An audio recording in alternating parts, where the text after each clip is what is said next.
वन्दे गुरुपरम्पराम्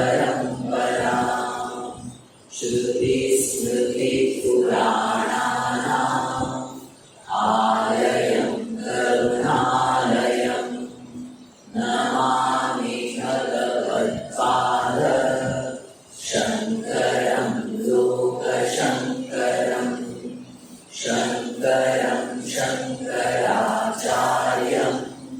केशवं बादरायणं सूत्रभाष्यकृतौ वन्दे भगवन्तौ पुनः पुनः ईश्वरो गुरुरात्मेति मूर्तिभेदविभागिने व्योमवद्व्याप्तदेहाय दक्षिणामूर्तये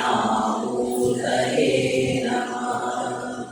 समस्तजनकल्याणे निरतं करुणामयं नमामि चिन्मयं देवं सद्गुरुं ब्रह्मविद्वरं मूकं करोति वाचालं पङ्गुं लङ्घयते गिरिं यत्कृपातमहं वन्दे परमानन्दमाधवम् परमानन्दमाधवम्।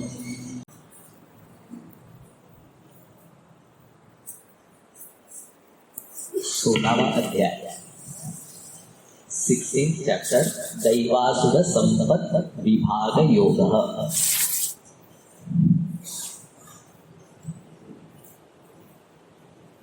भगवत गीता के 18 अध्यायों में ये 16वां अध्याय है। भगवत गीता क्या है? किसी कथा का नाम भगवत गीता नहीं है। भगवान श्री कृष्ण ने अर्जुन को कुरुक्षेत्र में जो उपदेश दिया उसको गीता कहते हैं। तो अर्जुन को उपदेश दिया, तो अगर हम किसी को उपदेश देते हैं तो वह उपदेश उसी के संबंधित होता है, उसी से संबंधित होता है। मतलब अगर कोई व्यक्ति किसी को कह रही है कि पढ़ाई करो, पढ़ाई करने से तुम्हारा भला होगा, ये उपदेश दिया, तो ये उपदेश सब पे लागू नहीं होता है ना। मतलब यहाँ पे अगर कोई कह रहा है पढ़ाई करो तो हम सब पुस्तक लेकर के बैठने वाले हैं क्या? तो उपदेश हमेशा किसी व्यक्ति को देख करके दिया जाता है। तो भगवत गीता का भी उपदेश जब श्री कृष्ण भगवान ने दिया तो वो अर्जुन को देख करके दिया है। तो वह उपदेश केवल अर्जुन से ही संबंधित होना चाहिए। तो हम सुन करके क्या करेंगे, है ना? वैलिड क्वेश्चन है ना। अगर उपदेश अर्जुन के लिए ही है तो वो अर्जुन का भला करेगा, हमको क्या करना है उससे? तो वह उपदेश हमारे लिए भी कितना महत्वपूर्ण है ये जानने के लिए अर्जुन की स्थिति क्या थी वो समझना पड़ेगा। अर्जुन के मन में क्या संघर्ष चल रहा था।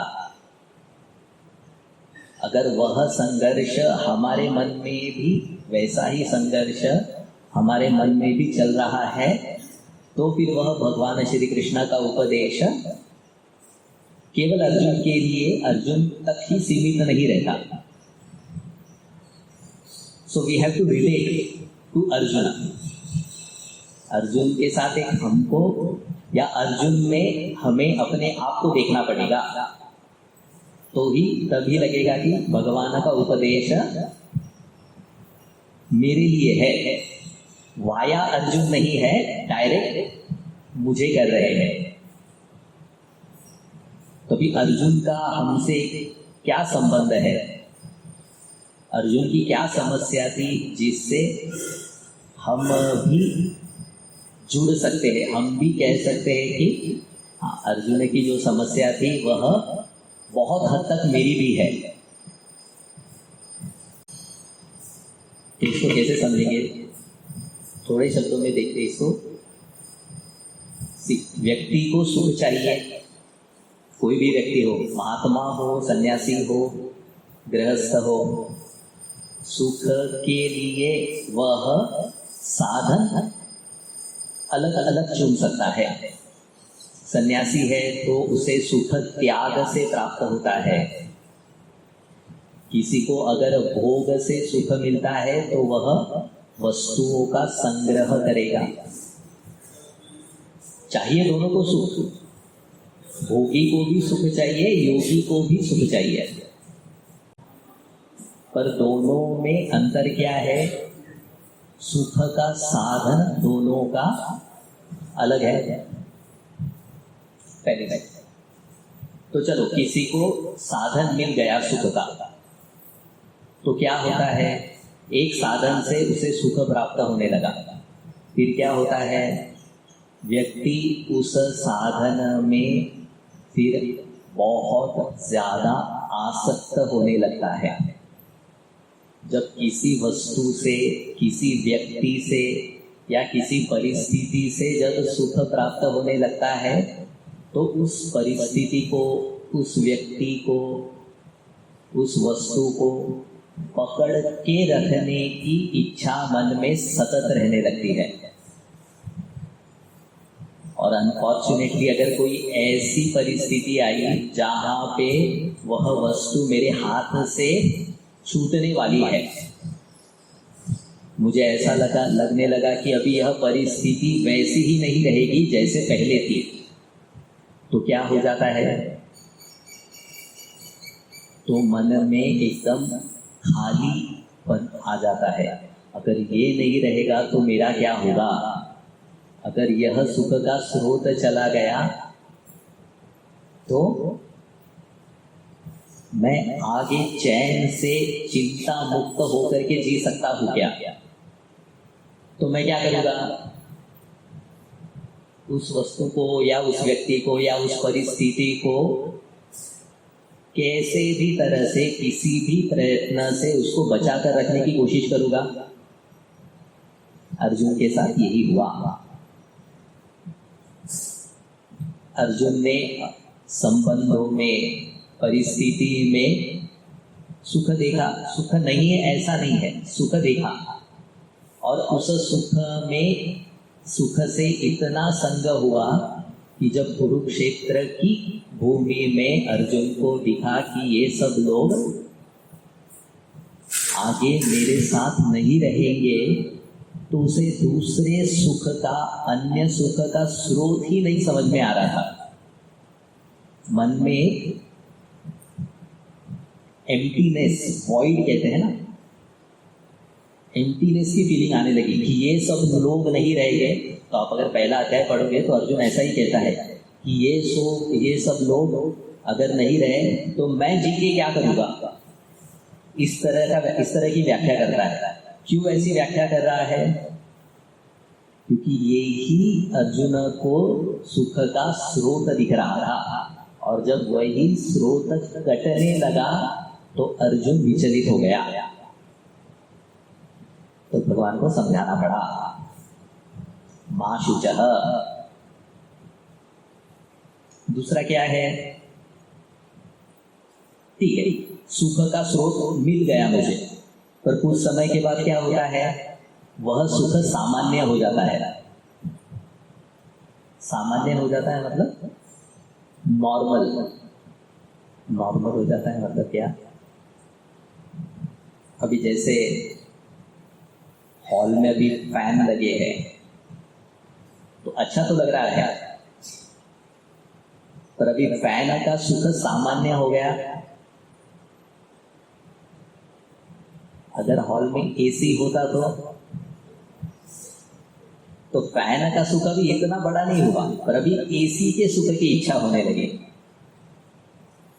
बाद में एसी का सुख भी सामान्य हो जाता है। मतलब जिस सामान्य होना मतलब उस सुख की आदत पड़ जाती है, और एक बार आदत पड़ गई तो फिर उस सुख को ज्यादा महत्व नहीं देता है व्यक्ति, उससे ज्यादा उससे कुछ और प्राप्त करने की इच्छा रखता है। तो खाना खाते वक्त भी खाना खाना, अभी ये परोसा, then will ask what is next, what's next, ये क्वेश्चन हमेशा बना रहता है। ये व्हाट्स नेक्स्ट ही संसार है कि एक ही वस्तु से, एक ही परिस्थिति से व्यक्ति जीवन भर सुखी नहीं रह सकता। इसी को इंग्लिश में क्या कहते हैं,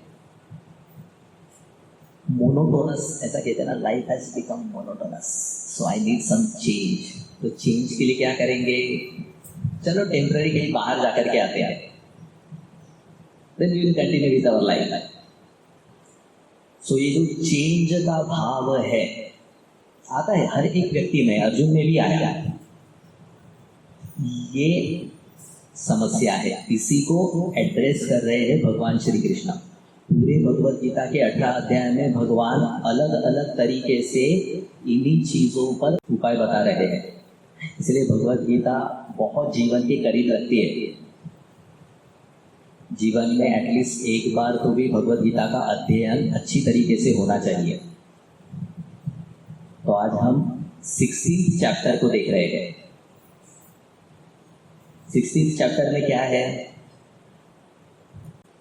भगवान दैवी स्वभाव और आसुरी स्वभाव, इन दोनों का विभाग बताते हैं। कौन सा व्यक्ति दैवी पुरुष है, महात्मा है, और कौन सा व्यक्ति आसुरी है। मतलब इस व्यक्ति में अगर ये गुण है तो यह व्यक्ति महात्मा है, और इस व्यक्ति में अगर यह गुण हो गए तो इसको असुर कहेंगे। असुर मतलब सिंह वाला नहीं होता है, भगवान ने गुणों से उसका संबंध किया है। तो पूरे अध्याय में भगवान दैवी संपत्ति और आसुरी संपत्ति के गुण बताते हैं। एक्चुअली में देखा जाए ना तो भगवान पहले 3 वर्सेस में सिर्फ दैवी संपत्ति बताते हैं, बाकी के जो 25 वर्ष है ना, भगवान ने दिल खोल करके आसुरी संपत्ति बताई है। क्यों बताया, तो कैसे कहते हैं, दैवी संपत्ति जान करके उसका वर्धन करने के लिए, और आसुरी संपत्ति जान करके उसका त्याग करने के लिए भगवान ने दैवासुर संपत्ति के लक्षण बताए हैं। तो बहुत सुंदर चैप्टर है। So we'll start 16th chapter. आप रिपीट करोगे, ओम श्री परमात्मने नमः।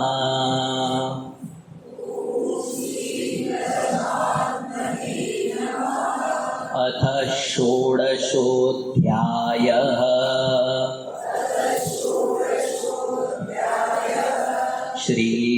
श्रीभगवानुवाच अभयं सत्त्वसंशुद्धिः ज्ञानयोगव्यवस्थितिः दानं दमश्च यज्ञश्च स्वाध्यायस्तप आर्जवम् अहिंसा सत्यमक्रोधः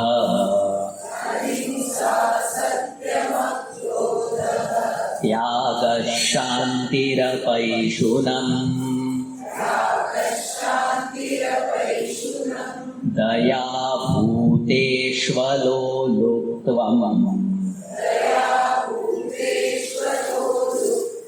माधवं धीरचापलम्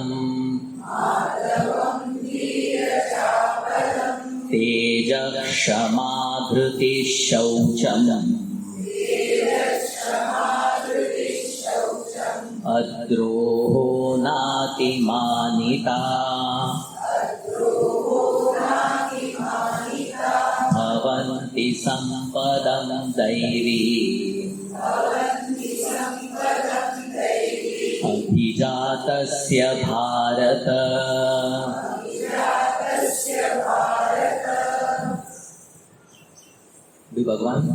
भगवान श्री कृष्ण पहले 3 वर्सेस में, वर्स 1, 2 and 3, तीनों में 26 दैवी संपत्ति का मतलब क्या होता है? जो हमारे पास है, दैट विच वी पजेस, उसको संपत्ति कहते हैं। तो वह संपत्ति जो व्यक्ति को दिव्य बनाती है उसे दैवी संपत्ति कहते हैं। तो पहले 3 वर्सेस में भगवान ने, पहले 3 श्लोक में भगवान ने सारी दैवी संपत्ति बता दी। कुल 26 दैवी संपत्ति बता रहे हैं। कौन सी है वो? अभयम, सत्व संशुद्धि, ज्ञान योग व्यवस्थिति, दानम, दमः, यज्ञः, स्वाध्यायः, तपः, आर्जवम्, अहिंसा, सत्यम, अक्रोधः, त्यागः, शांतिः, अपैशुनम, दया भूतेषु, एक अलोलुप्त्वम, मार्दवम, ह्रीः, अचापलम, तेजः, क्षमा, धृतिः, शौचम, अद्रोहः, न अतिमानता। कितने हुए? 3 था क्या कोई?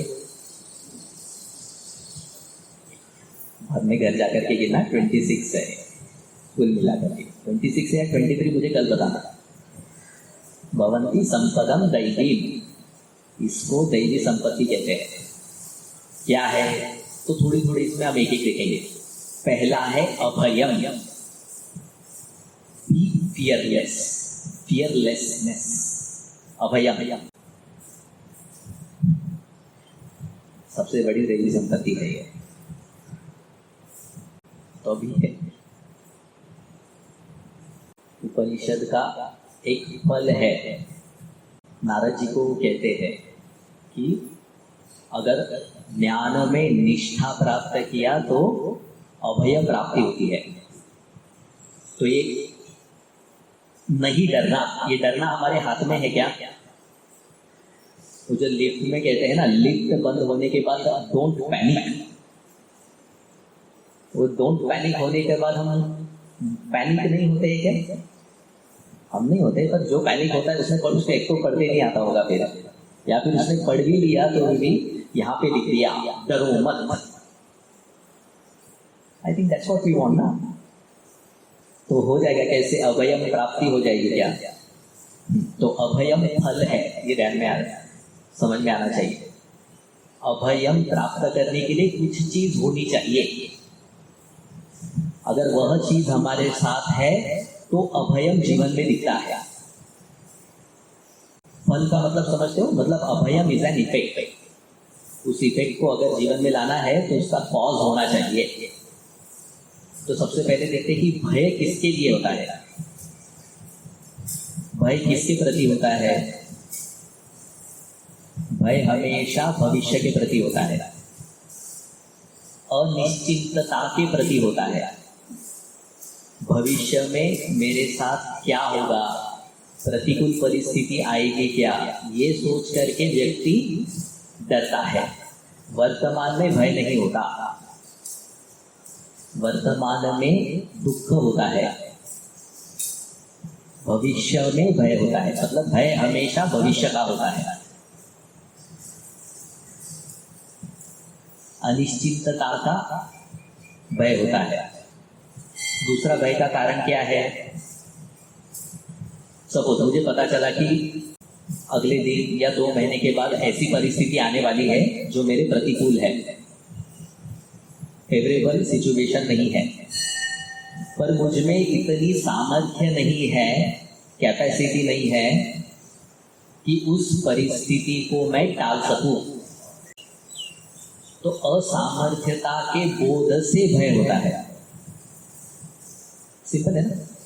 अगर मुझे लगता है कि अगर कोई परिस्थिति आ गई और मैं उसको संभाल सकता हूँ, तो व्यक्ति डरेगा नहीं, व्यक्ति फिर प्रयत्न करेगा। पर जब उसे लगता है कि परिस्थिति मेरे हाथ के बाहर है, तो फिर मन में डर आता है, डर उत्पन्न होता है। तो यह अभयम बहुत बड़ी संपत्ति है। कैसे प्राप्त करेंगे? सबसे बड़ा उपाय साधक के जीवन में अभयम का है भक्ति, शरणागति। जीवन में अगर ईश्वर नहीं है तो मनुष्य का चित्त आतंकित रहेगा ही। स्वामी समर्थ महाराज कहते हैं ना, व्यू नकोस्मी तुझा पाठीशी आहे है। इसका मतलब क्या है कि मन में यह भाव अगर हमेशा जागरूक रहेगा कि भगवान साथ में है, तो ये सबसे बड़ा स्रोत है अभय का। चलो, किसी व्यक्ति को लगता है कि आगे चल करके और कठिन परिस्थिति आने वाली है, तो अगर उसके जीवन में ईश्वर है, जीवन में ईश्वर है मतलब अगर ईश्वर का सहारा मानता है, वो भगवान का हाथ अपने सर पे अनुभव करता है, तो वो क्या सोचेगा? आगे वो देख लेंगे। अगर कठिन परिस्थिति आएगी भी तो भक्त सोचेगा कि यह परिस्थिति भगवान की, भक्ति में ऐसा कहते हैं, कठोर कृपा है। भगवान मेरे ही किसी दुर्गुण को नष्ट करना चाहते हैं, इसीलिए ऐसी परिस्थिति मेरे सामने रखी है।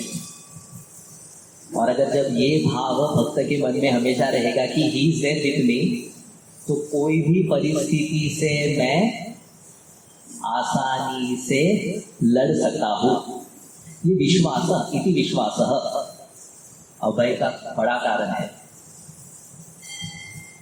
अभी जैसे अभी परिव्राजक नहीं, पहले के ज़माने में परिव्राजक काफ़ी थे। परिव्राजक का मतलब किसी एक जगह पे महात्मा 3 दिन तक नहीं रुकते थे, 3 दिन से ज़्यादा नहीं रुकते थे।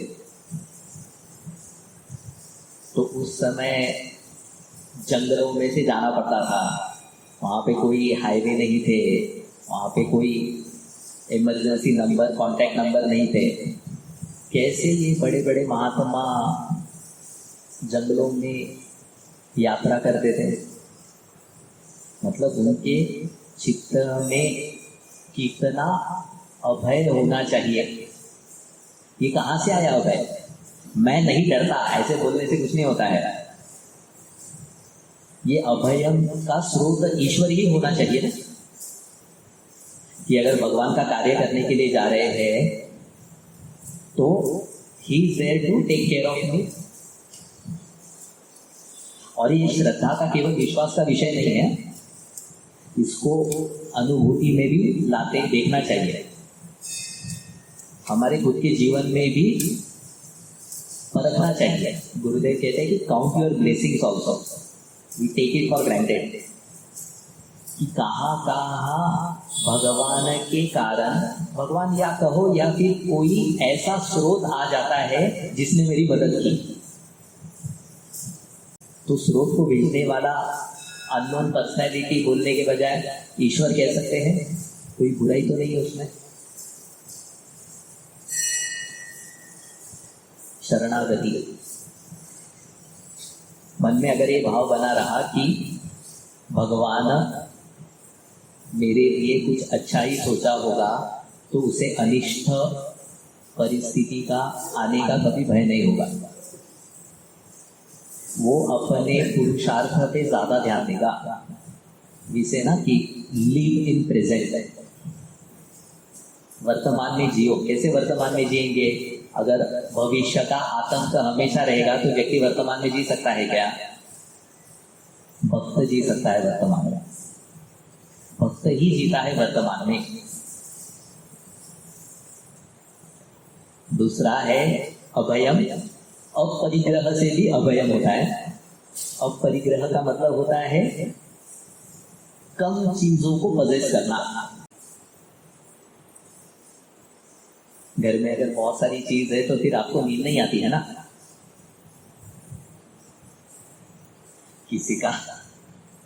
किसी का मोबाइल हो गया या फिर लेटेस्ट से अभी किसी का वो आईफोन हो गया और किसी का नोकिया का मोबाइल हो गया,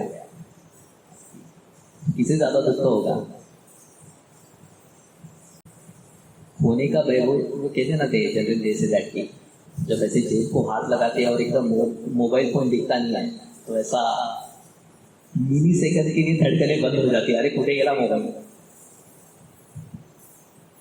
जितना ज्यादा व्यक्ति संग्रह कम करेगा उतना ज्यादा उसका मन आतंकित नहीं होता है। तपोवन जी महाराज पूज्य गुरुदेव के गुरु मतलब हमारे परम गुरु। तो अगर आप ऑनर वेस्ट अगर आपने देखा होगा गुरुदेव पूज्य गुरुदेव के जीवन पर ऑनर वेस्ट एक मूवी है, यूट्यूब पे भी अपलोड हो चुकी है, वो आप देख सकते हैं। तो उसमें तपोवन जी का कुछ एक छोटा सा सीन है। वहाँ पे उत्तरकाशी में तपोवन जी स्नान करते हैं तो नेपाल के राजा आते हैं और तपोवन जी को कहते हैं कि आप इस छोटी सी कुटिया में क्यों रह रहे हो, हम आपको एक बड़ा घर देते हैं, आप वहाँ पे आराम से रहिए। तो तपोवन जी कहते हैं, ऐसा पत्थर को दिखाती है, पत्थर को देखा क्या आपने, इस पत्थर को मैंने बहुत संभाल के रखा है, स्नान करने के लिए वो पत्थर इस्तेमाल करते थे। तो उन्होंने कहा कि ये पत्थर को मैं इसलिए संभाल के रख रहा हूँ कि कल मैं फिर से स्नान करने के लिए आऊँ तो मुझे ये पत्थर मिले। तो अभी आप अगर इतना बड़ा लोगे तो उसको संभालने का उसका टेंशन कौन लेगा, इनडायरेक्टली हमारे लैंग्वेज में अगर कहेंगे तो कशाला ते टेंशन घ्यायचं। अपरिग्रह भी स्रोत है अभयम का, भगवान ये कह रहे। दूसरा क्या है, सत्व संशुद्धि ही। सत्व संशुद्धि ही का मतलब होता है, सत्व का मतलब होता है मन शुद्धि, मन की शुद्धि। मन की शुद्धि क्या है, अंतःकरण में छल कपट आदि नहीं होना चाहिए। मतलब व्यवहार शुद्ध होना चाहिए। अशुद्ध व्यवहार करना मतलब अपने ही पैरों पे कुल्हाड़ी मारने के जैसा है। अशुद्ध व्यवहार से पाप उत्पन्न होता है और यही पाप हमको दुखद परिस्थिति देता है। तो हम अपने लिए ही प्रतिकूल परिस्थिति आगे बना रहे हैं। तो सत्व संशुद्धि का मतलब है धर्माचरण। धर्माचरण दैवी संपत्ति है, बहुत बड़ी चीज है ये। वो कहते हैं ना, घी निकालने के लिए उंगली टेढ़ी करनी पड़ती है। मतलब अगर अच्छे भोग करना है तो सीधे उंगली से नहीं निकलती है ना, उंगली टेढ़ी करनी पड़ती है। मतलब जगामध्ये थोडंसं वाकडं राहायला लागतं। अधर्म का सहारा अगर व्यवहार में देते हैं तो हानि हमारी ही है। अभयम सत्व संशुद्धि। तीसरा क्या है, ज्ञान योग व्यवस्थिति ही। व्यवस्थिति का मतलब होता है निष्ठा। व्यवस्थिति मतलब ठीक तरह से स्थिर हो गया है। किसमें स्थिरता है, ज्ञान योग में स्थिरता है। ज्ञान योग क्या है, ज्ञान को प्राप्ति करने के साधन। तो ज्ञान को प्राप्ति करने के साधन वेदांत में 3 है। श्रवण, आपने सुना होगा, श्रवण, मनन, निधिध्यासन। ज्ञान योग व्यवस्थिति, इन तीनों साधनों में स्थिर हो जाना। मतलब इन तीनों साधनों को जीवन का एक अंग बनाना। श्रवण मनन निधि ध्यान क्या होता है, श्रवण का मतलब होता है गुरु के पास बैठ करके सुनना। यूट्यूब नहीं, ऑनलाइन नहीं, ऑफलाइन। अभी तो अब यज्ञ का पब्लिसिटी भी करना पड़ता है ना, तो अभी ब्रैकेट में लिखना पड़ता है ऑफलाइन, नो ऑनलाइन। क्योंकि अभी आदत हो गई है 2 साल से ना, 2-2.5 साल से किसी गुरु के पास जाकर के, महात्मा के पास जाकर के बैठना और श्रवण करना, इन अदर वर्ड सत्संग। बहुत जरुरी आहे. नाहीतर तिथे फोडणी पण देतो आहे आणि इथे ऐकतो पण आहे. फोडणीचा आवाज आला की गुरुजीचा आवाज आला काही कळत नहीं चलता है. ऑफलाइन का मतलब क्या है, मतलब क्या होता है, साथ में बैठने का मतलब क्या है कि व्यक्ति पूरा ध्यान श्रवण में रखता है. बहुत जरूरी है. श्रवण करने के बाद उसी के ऊपर सुने हुए पर चिंतन करना, उसे कहते हैं मनन. और निधिध्यासन चिंतन किए हुए को अपनाना. जब व्यक्ति चिंतन करता है तो उसका फल क्या निकलता है कि जो कुछ भी गुरु ने मुझे बताया फिर अभी वह गुरु का ज्ञान नहीं होता है, वह मेरा ज्ञान हो जाता है. इसको कहते हैं निधिध्यासन. एक तो मैंने सुना, उसके ऊपर चिंतन किया, उसके ऊपर उसको ठीक तरीके से समझा, और निधिध्यासन से क्या हुआ, उस समझे हुए ज्ञान को मैंने अपना कहा. तो मैं ये नहीं कहता कि गुरु मेरे ऐसे कह रहे हैं, फिर मैं कहूँगा कि मुझे ऐसा लगता है. डिफरेंस है ना. जब मैं कहता हूँ कि मुझे ऐसा लगता है मतलब मैं रिस्पॉन्सिबिलिटी ले रहा हूँ. ये निधिध्यासन से होता है. बहुत जरूरी है. इन आदर्श छोटे इसमें मतलब दूसरे शब्दों में कहेंगे तो सबसे पहला है सत्संग होना चाहिए. दिनचर्या में आपके कुछ ना कुछ तो श्रवण होना चाहिए. चौथा दानम. दानम क्या है? सिर्फ देने को दान नहीं कहते हैं. यहाँ पे दान शब्द का इस्तेमाल किया है नित्यता के संदर्भ से. मतलब जो व्यक्ति दानी स्वभाव का हो गया है. पिछले बार 10 साल से पहले मैंने तीर्थ यात्रा में एक दान किया था, तो वो एक कर्म हुआ है. यहाँ पे भगवान दानम जब शब्द इस्तेमाल कर रहे हैं, व्यक्ति का वैसा स्वभाव हो जाता है. मतलब नित्य वह कुछ ना कुछ समाज के लिए देता है. बहुत जरूरी है ये. शंकराचार्य जी लिखते हैं यथा शक्ति संविभाग. मेरी जितनी शक्ति है, मेरा जितना सामर्थ्य है, उसके हिसाब से दाना होना चाहिए. सबसे बड़ा एडवांटेज दान का क्या है? मोस्टली दान धन का ही समझते. दान कहा तो धन ही होता है, और सब मोस्टली सब लोग धन का ही दान करते हैं. वहां पे कहते हैं पर दान केवल धन का नहीं है, अन्न का भी दान है, श्रम का भी दान है. तो जब हम श्रम दान कहते हैं तो श्रम दान का मतलब क्या है कि वह श्रम का दान मेरे जीवन का एक भाग बन जाना चाहिए. तो वह व्यक्ति दान स्वभाव का हो गया. तो उसमें नित्यता का तत्व शामिल है दान शब्द में. बस अपनी शक्ति के हिसाब से व्यक्ति को दान देना चाहिए. दूसरा है दान से पराधीनता कम होती है उस वस्तु के ऊपर. जिस वस्तु का भी व्यक्ति दान करता है, उस वस्तु को फिर व्यक्ति पकड़ के नहीं रखता. जितना ज्यादा पराधीन होगा उतना ज्यादा वह वस्तु दुख का कारण बनती है. This is equation. अगर आपको मैथ्स पता है तो पराधीनता इज डायरेक्टली प्रोपोर्शनल टू दुख. जितनी ज्यादा पराधीनता उतना तीव्र दुख होता है. तो ये दान शब्द पराधीनता को कम करता है. दान स्वभाव बहुत बड़ा गुण दान का है, ये पुण्य देता है. तीर्थ यात्रा या उचित देश, उचित पात्र को जब व्यक्ति दान करता है तो उससे पुण्य मिलता है. ये पुण्य क्या होता है? जैसे फॉर एग्जाम्पल भारत में अगर व्यवहार करने के लिए करेंसी चाहिए ना,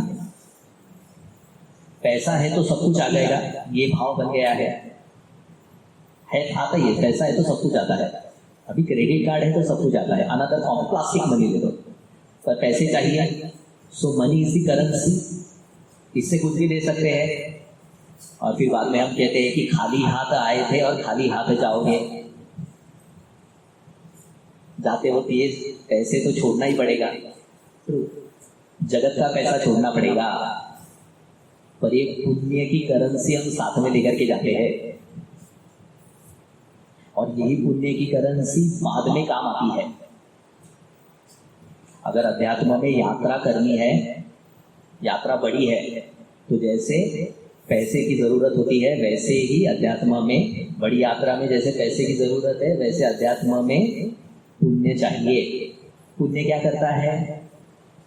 पुण्य हमें अनुकूल परिस्थिति देता है। अभी हम सबका पुण्य अच्छा है कि यहाँ पे बिजली है। एग्जाम्पल दे रहा हूँ मैं। ये ऐसा कोई बोला ना, इमीडिएटली कोई टच वुड बोलता है। What is this touch wood? I don't understand. तो आई विल रिकमेंड कि एक वुड को जेब में रखे। कुछ बोला तो touch wood, what ever it is. ये टच वुड से होता है कि मुझे पता नहीं, पर पुण्य से होता है। मतलब अगर कुछ अच्छा सुन रहे हैं तो उसके लिए पुण्य की करेंसी चाहिए, बहुत इंपॉर्टेंट है। दान बहुत बड़ा स्रोत है। आगे आई थिंक कौन से तो चैप्टर में भगवद गीता में भगवान कहते हैं कि यज्ञ दान, 3 चीजें कुछ कहते हैं कि उसमें दान भी पुण्य का बहुत बड़ा स्रोत है। और दान से जो सुख मिलता है ना, वो सात्विक सुख है। किसी व्यक्ति को, जैसे किसी व्यक्ति को अन्न दिया और अन्न से उसकी जो तृप्ति होती है, और उस तृप्ति को देख करके मैं जो तृप्त होता हूँ, वह तृप्ति बहुत ज्यादा सुखदायी है ना। मैं अन्न खाने के बजाय मैंने शेयर किया और फिर उसकी तृप्ति का भी मैंने भोग किया, तो ऐसा सुख ज्यादा आनंद देता है, ऐसा स्रोत ज्यादा आनंद देता है। तो दान से सात्विक सुख व्यक्ति भोगता है। और सात्विक सुख, ये ऐसा सात्विक सुख में जिसको मजा आता है उसी को साधु कहते हैं। ठीक है, नेक्स्ट इज दमः। दमः क्या है? 4 हो गए, फिर दमः इंद्रिय संयम। इंद्रिय संयम, इंद्रिया क्या होती है? हमारे 5 इंद्रिया, आंख, कान, नाक, जिह्वा और स्पर्श। ये 5 इंद्रिया है जिससे ज्ञान होता है। इन 5 का संयम, संयम का मतलब क्या होता है? कंट्रोल। कंट्रोल किसे कहते हैं? मतलब अगर कोई वस्तु हमारे सामने भी आई, पर अगर उस वस्तु को करना कर्तव्य नहीं है, तो मुझे उस वस्तु से निवृत्त होते आना चाहिए। क्या कहा मैंने? संयम किसको कहते हैं? कि जो चीज मुझे नहीं करनी चाहिए तो मन को मुझे नहीं बोलते आना चाहिए। ऐसा नहीं कह रहा हूं कि मन उसे न चाहे, मन को न बोलने के सामर्थ्य को दमः कहते हैं। यह अभ्यास से होता है। अभ्यास मतलब इसका सतत प्रयत्न करना पड़ता है। तो फ्रिज में अगर कोई चीज रखी भी हो तो उसको मैं कल खाऊंगा, जब मैं ऐसा अपने मन को समझाता हूं तो मैं उसका अगर पालन करता हूं तो वो दमः है, इंद्रिय संयम। Next is what? यज्ञ। यज्ञ का मतलब क्या होता है? यज्ञ का मतलब जो शास्त्रों में बताए हुए कर्म। हम शास्त्र को मोस्टली 3 भागों में बांटते हैं, श्रुति, स्मृति और पुराण, या कहते हैं श्रौत कर्म या स्मार्त कर्म।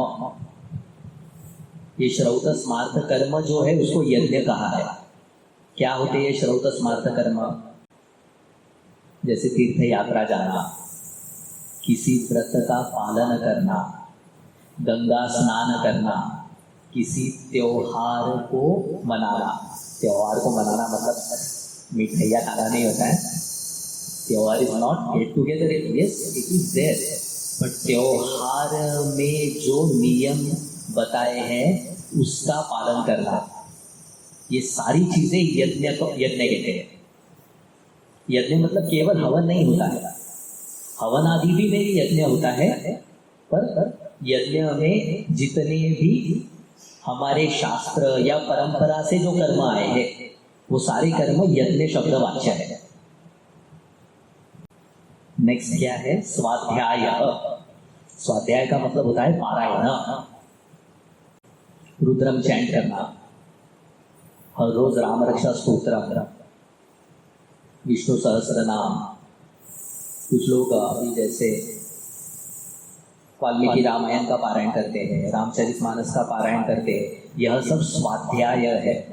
ये स्वाध्याय यज्ञ बहुत बड़ा स्रोत है पुण्य का।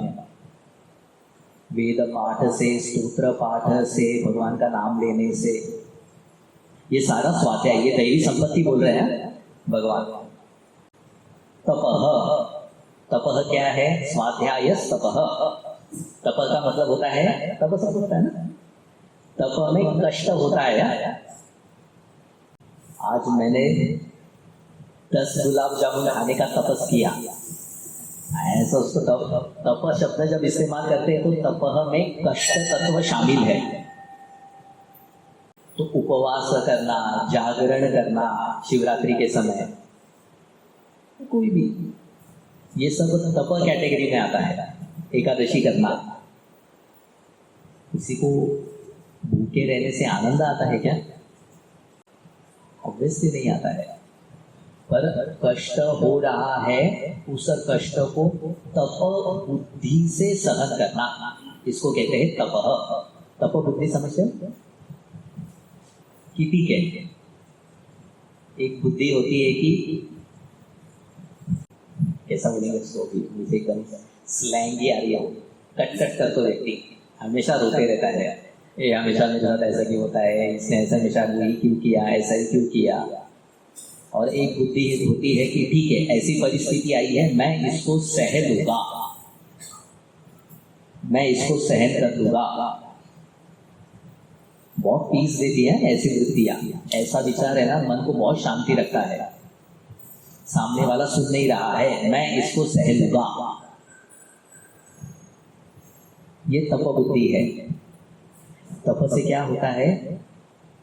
मन में जो आतंक है ना, तप का फल है ये, मन जो बार बार डरा हुआ रहता है। जैसे सपोज हमको अभी आपको यज्ञ के लिए आना है, अरे पाऊस जोरात पडला तर काय होईल, पता नहीं तिथे आहे का नहीं, बसायला जागा आहे का नहीं, ये सारी चीजें मन को हमेशा आतंकित करती है। तप बुद्धि है तो व्यक्ति कहेगा कि देखेंगे, अभी मुझे ये करना है, अगर आगे जो कुछ भी होगा आई विल सी। मन उसका डरा नहीं रहता है। बहुत इंपॉर्टेंट है तप। अभी के हमारे जीवन में तो तप बहुत इंपॉर्टेंट है, क्योंकि इतनी सारी सुविधाएं हो गई है, तो इसीलिए भगवान की कृपा है कि हमारे ऋषियों ने हमारी परंपरा में जगह जगह पे तप रखा है। बाद में क्या कहा है? आर्जवम। एक आर्जवम क्या है? कहते हैं अर्जुन का नाम आर्जवम से गिरा। आर्जवम का मतलब होता है रुजुता, सरलता। सरलता का मतलब होता है जो मन में है वैसा ही वह व्यवहार में भी दिखाता है, इसको कहते हैं आर्जवम। मतलब पहले अध्याय को अगर आप देखोगे तो अर्जुन के मन में भय था, चिंता थी, तो उसने वैसे ही वैसे भगवान श्री कृष्ण के सामने प्रकट की। वे पतुश्च शरीरे में रोमहर्षश्च जायते, ऐसा कहते हैं, मेरा शरीर कांप रहा है, रोंगटे खड़े हो गए हैं। अभी अर्जुन महावीर था, और महावीर जब ऐसे शब्द कहेगा कि मेरा शरीर कांप रहा है, कितना ह्यूमिलिएटिंग होगा, आप इमेजिन कर सकते हो। अर्जुन वैसा नहीं था, मन में जैसा है अर्जुन ने वैसे के वैसे ही भगवान श्री कृष्ण के सामने प्रकट किया। इसको कहते हैं आर्जवता, रुजुता। इस आर्जवम का सबसे बड़ा फायदा क्या है पता है? या कहो जिसमें आर्जवम नहीं है वह व्यक्ति कभी दूसरे के ऊपर भरोसा नहीं कर सकता। अनार्जवम जिसमें है कि कांट ट्रस्ट एनीवन, मतलब अगर कोई सपोज मदद करने के लिए आया है, खुले दिल से उसकी मदद करने के लिए आया है, तो इसके मन में पहला ये भाव आएगा कि हाँ इसके पीछे ना कुछ तो भी इसको चाहिए, स्वार्थ होगा इसीलिए मेरे पास आया है। मन में अगर मेरे कपट है, मन में अगर मेरे अनार्जवम है, तो सामने वाले व्यक्ति में भी वही होने की भावना उत्पन्न होगी ही। जो व्यक्ति सरल है वो कितना, वो कहते हैं ना डाउटिंग थॉमस, कुछ तो भी है ना, नेवर स्लीप्स वेल, ऐसा है क्या? मैंने ऐड कर दिया था, doubting Thomas can't sleep well, वो सो नहीं सकता है शंका के कारण। सपोज उसने किसी को पैसे दे दिए इस भरोसे कि वो 2 दिन के बाद मुझे देगा, 2 दिन वो शांति से बैठ सकेगा क्या? उसको देना तो नहीं है, पर जबरदस्ती उसको देने पड़े लेटर से। मन में हमेशा आतंक रहेगा, रुजुता रहेगा, तो व्यक्ति को श्रद्धा करने में आसानी होती है। बहुत इंपॉर्टेंट है यहाँ जाओ। नेक्स्ट क्या है? विल सी 1 और 2 देखते हैं। अहिंसा। अहिंसा का मतलब क्या होता है? पर पीड़ा नहीं करना, नहीं देना, पर को पीड़ा नहीं देना। तो मारने का मतलब ही हिंसा होता है ऐसा नहीं है। मन से भी व्यक्ति अहिंसा करता है, किसी के बारे में अहित सोच करके। हम कहते ना, मी याला मनात 2 झापड मारून टाकले आता, ये बाहर से कुछ भी बोले तो सूक्ष्म स्तर से वो भी एक हिंसा है, सामने वाले में अहित की भावना देना। वाचिक हिंसा, अपशब्द बोलना, जोर से बोलना, किसी को बोल करके दुख पहुंचाना, पर पीड़ा देना। व्यास जी का एक श्लोक है ना, किसी को याद है? व्यासश्च द्विविध वचन पापाय परपीड़ाना पुण्याय, ऐसा कुछ है ना, पापाय परपीड़ना, हाँ, और पुण्याना। सबसे बड़ा स्रोत कहा है पाप का? परपीड़ा। व्यासी कहते हैं हिंसा, हिंसा का स्वभाव, अहिंसा का स्वभाव बनाना चाहिए। नेक्स्ट इज सत्यम। सत्यम का मतलब क्या है? सिंपल है, झूठ नहीं बोलना। सत्यम का मतलब क्या है? जो मुझे मालूम है वैसा ही सामने वाले को बताना। There is no half knowledge और there is no grey something, grey area. जैसा मुझे पता है वैसा सामने वाले के सामने प्रकट करना, उसको सत्य कहते हैं। अनृत वर्जनम, झूठ नहीं बोलना, मतलब मन में जो है वो सत्य है, असत्य है, दैट इज डिफरेंट थिंग। पर मन में जो है वो सामने वाले को बताना, उसको कहते हैं सत्य। इस सत्य के ऊपर है ना एक हमेशा टीका होती है कि सत्य हमेशा कड़वा होता है। सत्य कड़वा नहीं होता है, बोलने वाले को सत्य बोलना नहीं आता। सत्य को बोलना भी एक स्किल होती है, सामने वाले को कैसे बताना चाहिए ये सीखना चाहिए। स्वामी जी कहते हैं कि राम जी कोई कटुभाषी नहीं थे, राम जी सत्यवादी थे ना, तो सारे जग से उनको नफरत होनी चाहिए थी कि सारा जग उसको, राम जी को फिर नफरत करना चाहिए था अगर वो कड़वे वचन बोल रहे तो सत्य बोलना एक चीज है और सत्य को कैसे प्रकट करना ये भी सीखना है। आपको पता होगा ना, जैसे राम जी को अभी बताना है कौशल्या माता को कि मैं जा रहा हूँ, 14 साल के वनवास के लिए जा रहा हूँ, तो कैसे कहा राम जी ने कौशल्या माता को कि पिताश्री ने मुझे वन का राजा बनाया है, मुझे अयोध्या का राजा नहीं वन का राजा बनाया। कहने की कला है ये, ठीक है, बाकी का कल देखेंगे।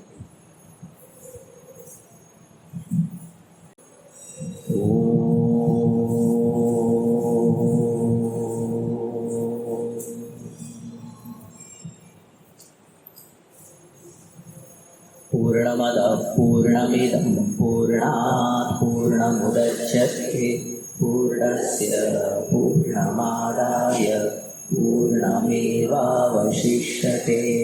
ॐ शान्ति शान्ति शान्तिः। हरिः ओम श्री गुरुभ्यो नमः। हरिः ओम।